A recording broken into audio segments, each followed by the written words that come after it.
Assalamualaikum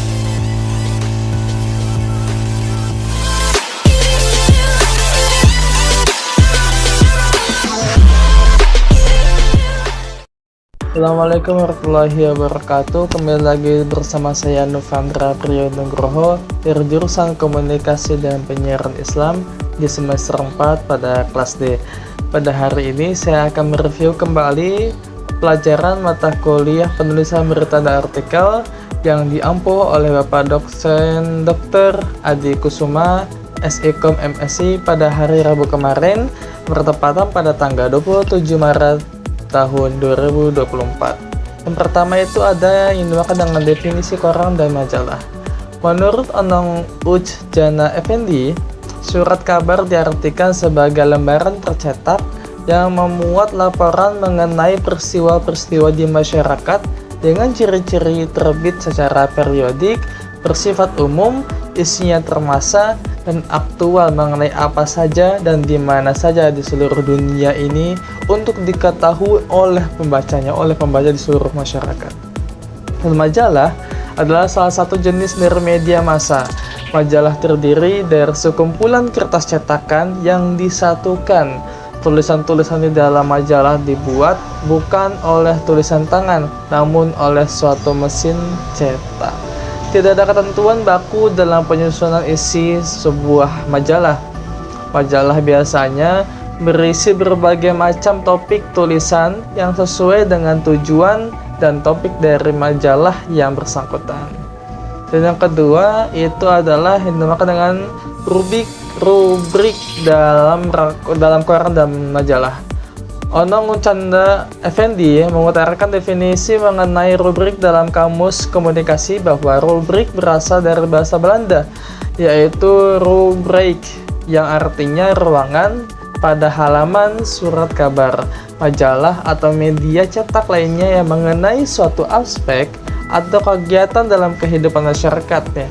Contohnya, misalnya rubrik wanita atau rubrik olahraga atau rubrik pendapat pembaca dan sebagainya.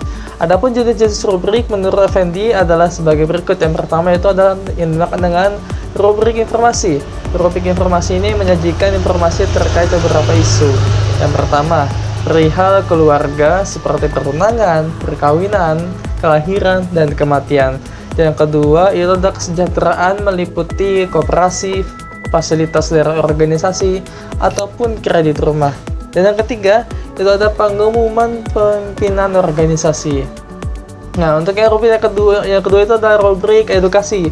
Rubrik yang bertujuan dalam mendidik dan mengajarkan sesuatu kepada pembaca, meliputi tajuk rencana, artikel-artikel seperti pengetahuan, keterampilan, keagamaan, dan lain sebagainya.